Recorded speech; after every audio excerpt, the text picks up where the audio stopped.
Sebagai seorang muslim, Abu Nawas sudah pasti mengimani bahwa kelak di alam kubur ia akan didatangi dua malaikat, yakni malaikat Munkar dan malaikat Nakir. Malaikat ini bertugas menguji identitas keimanan warga baru di alam kubur.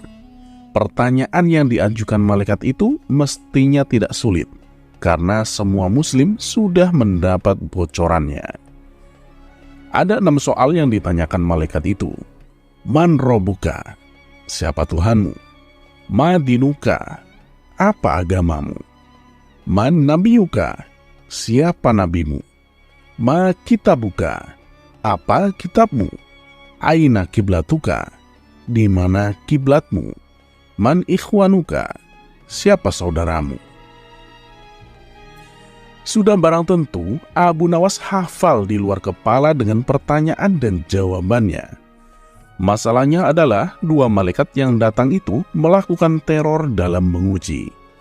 Selain berwajah seram dan menakutkan, makhluk ini amat kasar. Malaikat Nakir bahkan membawa alat pemukul yang tanpa ampun akan menghajar pendatang baru yang salah dalam menjawab. Pokoknya mental dan iman perlu tangguh untuk menghadapi teror seperti itu. Dan tidak semua peserta ujian bisa lulus, biarpun dia cerdas dan hafalannya ciamik sekalipun. Tak ayal, Abu Nawas pun terkadang bertanya-tanya pada diri sendiri. Mampukah ia kelak menjawab pertanyaan kedua malaikat kubur itu? Sedangkan melihat fisik keduanya pun sudah terbayang begitu menakutkan. Abu Nawas memang bukan Umar bin Khattab yang konon berani melawan dua malaikat itu. Saat didatangi kedua malaikat Munkar Nakir, Umar justru balik menggertak. Lalu, siapa Tuhanmu? Tanya Umar. Kedua malaikat itu akhirnya mengenali siapa yang dihadapinya. Keduanya pun akhirnya pergi meninggalkan sahabat Nabi SAW tersebut. Mengingat kisah Umar dan dua malaikat itu membuat otak nakal Abu Nawas terusik. Tak ada cara lain, pikirnya. Abu Nawas menyadari bahwa dirinya tak sebanding dengan Umar bin Khattab. Itu sebabnya ia mesti mencari jalan lain, jalan mengelabui dua malaikat tersebut. Intinya, Abu Nawas ingin menyiasati bagaimana terhindar dari ujian malaikat Munkar dan Nakir. Abu Nawas lalu memberikan wasiat kepada keluarganya agar saat ia meninggal kelak dikafani dengan kain kafan yang sudah sangat usang. Keluarganya tentu saja bertanya-tanya, "Wasiat kok aneh begitu?" celetuk sang istri. Abu Nawas tak banyak komentar. "Sudah, pokoknya lakukan saja apa yang aku katakan," katanya dengan tegas. Benar saja, tiba saat Abu Nawas meninggal, istrinya pun menjalankan wasiat itu, mencarikan kain kafan lusuh untuk membungkus jenazahnya. Sesaat setelah Abu Nawas dikuburkan, datanglah dua malaikat, Munkar sebagai malaikat penanya di alam kubur, dan malaikat Nakir yang bertugas sebagai pemberi siksa kubur. Kedua malaikat itu siap memberikan pertanyaan kepada Abu Nawas. Hanya saja, sebelum malaikat Munkar menjalankan tugasnya, ia terheran-heran melihat kain kafan Abu Nawas. Ini penghuni lama," celetuk malaikat Munkar. "Coba lihat, kafannya aja sudah lusuh," lanjutnya. "Tapi ini tanahnya galian baru," bantah malaikat Nakir meragukan. Kedua malaikat ini pun ragu. Keduanya saling adu pendapat. Satu malaikat yakin kalau ini adalah mayat baru. Yang satunya meragukan lubang kubur yang mereka datangi ini dimasuki penghuni baru. Setelah berdebat cukup lama, kedua malaikat memutuskan tetap menanyai Abu Nawas. "Siapa Tuhanmu?" ujar sang malaikat kepada Abu Nawas dengan suara menggelegar. Abu Nawas benar-benar ketakutan, maka ia pun tak langsung menjawab. Setelah hening sesaat, Abu Nawas menyahut, "Apa kalian tidak salah alamat? Lihat, kain kafanku ini kan sudah usang. Berarti aku ini penghuni lama, ya kan?" Kedua malaikat terdiam. mereka memandangi Abu Nawas di sekujur tubuhnya. Memang kain kafan yang dipakainya sangat usang, namun tanahnya masih baru. Keduanya pun bertanya-tanya, apa mereka sedang dikibuli? Cerita berikutnya. Sejak peristiwa penghancuran barang-barang di istana oleh Abu Nawas yang dilegalisir oleh Baginda, sejak saat itu pula Baginda ingin menangkap Abu Nawas untuk dijebloskan ke penjara. Sudah menjadi hukum, bagi siapa saja yang tak sanggup melaksanakan titah Baginda, maka tak disangsikan lagi. Ia akan mendapat hukuman. Baginda Raja tahu Abu Nawas amat takut kepada beruang. Suatu hari, Baginda Raja memerintahkan prajuritnya menjemput Abu Nawas agar bergabung dengan rombongan Baginda Raja Harun Ar-Rasyid berburu beruang. Abu Nawas merasa takut dan gemetar, tapi ia tak berani menolak perintah Baginda Raja. Dalam perjalanan menuju hutan, tiba-tiba cuaca yang cerah berubah menjadi mendung. Baginda Raja memanggil Abu Nawas. Dengan penuh rasa hormat, Abu Nawas mendekati Baginda Raja. "Tahukah kamu mengapa engkau aku panggil?" tanya Baginda Raja tanpa sedikit pun senyum di wajahnya.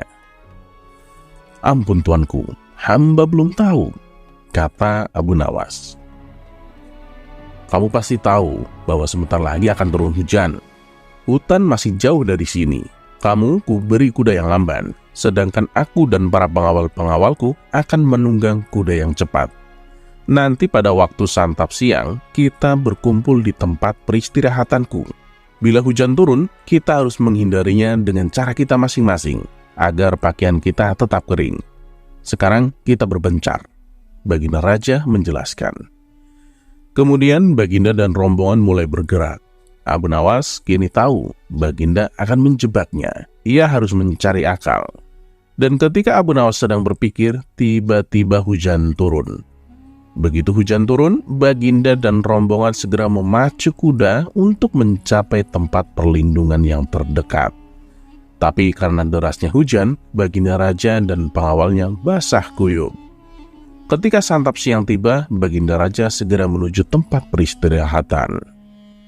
Belum sempat baju Baginda Raja dan para pengawalnya kering, Abu Nawas datang dengan menunggang kuda yang lamban. Baginda Raja dan para pengawal terperangah karena baju Abu Nawas tak basah.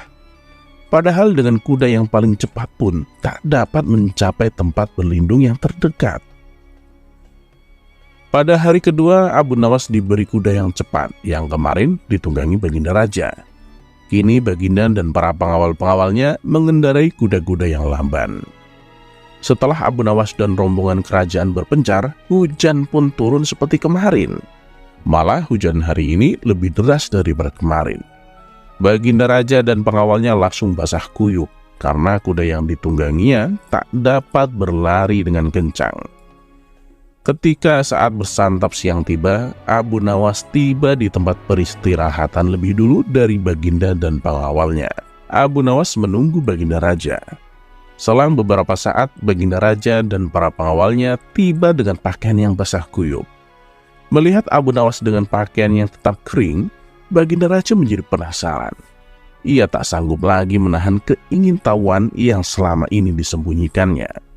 "Terus terang, bagaimana caranya menghindari hujan, wahai Abu Nawas?" tanya Baginda Raja. "Itu mudah, tuanku yang mulia," kata Abu Nawas sambil tersenyum. "Sedangkan aku dengan kuda yang cepat tak sanggup mencapai tempat berteduh terdekat, apalagi dengan kuda yang lamban ini," kata Baginda Raja. "Jadi gini Paduka, hamba sebenarnya tak melarikan diri dari hujan. Tetapi begitu hujan turun, hamba secepat mungkin melepas pakaian dan segera melipatnya, lalu mendudukinya. Ini hamba lakukan sampai hujan berhenti."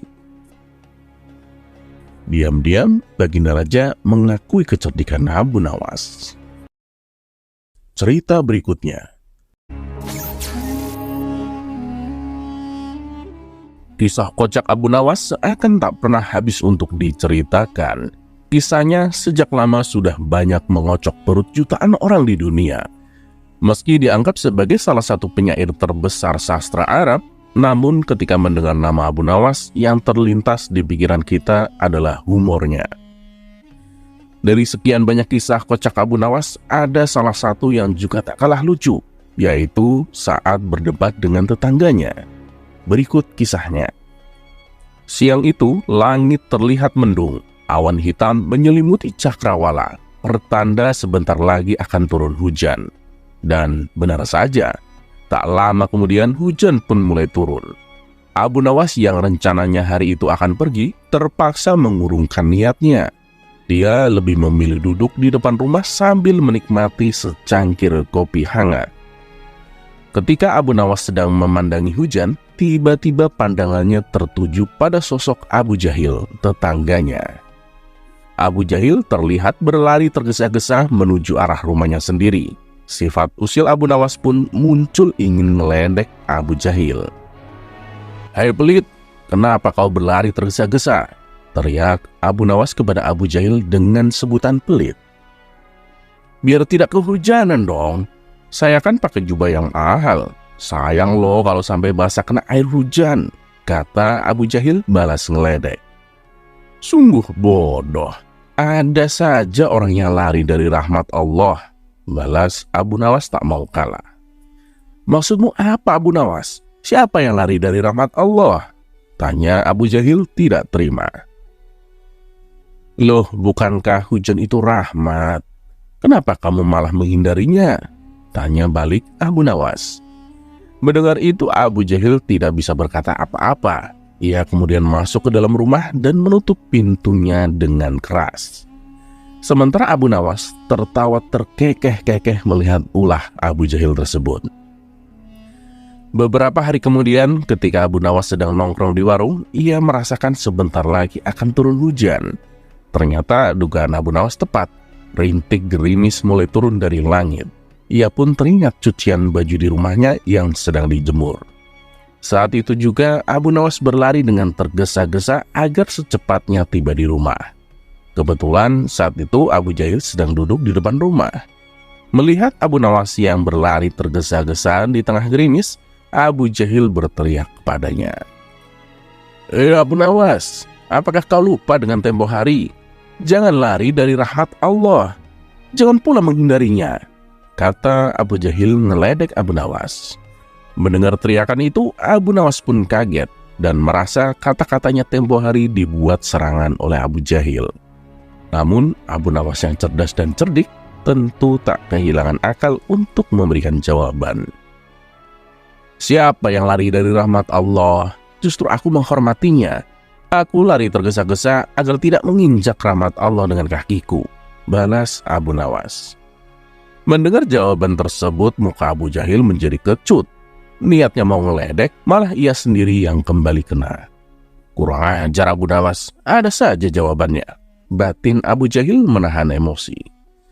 Setelah Abu Nawas mengambil jemuran bajunya, ia duduk di depan rumah sambil memakan daging kambing. Ternyata Abu Jahil masih duduk di depan rumahnya sendiri. Melihat Abu Nawas makan daging kambing, Abu Jahil kembali meledek. "Hei Abu Nawas, jangan kebanyakan makan daging kambing. Nanti cepat terkena darah tinggi," teriak Abu Jahil.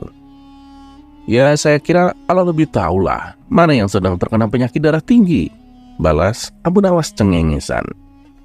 Jawaban itu diungkapkan Abu Nawas karena dia mengerti bahwa Abu Jahil masih emosi gara-gara jawabannya tentang hujan. Jawaban Abu Nawas tersebut spontan membuat Abu Jahil bertambah emosi. Ia pun langsung masuk ke dalam rumah dan kembali menutup pintunya dengan keras.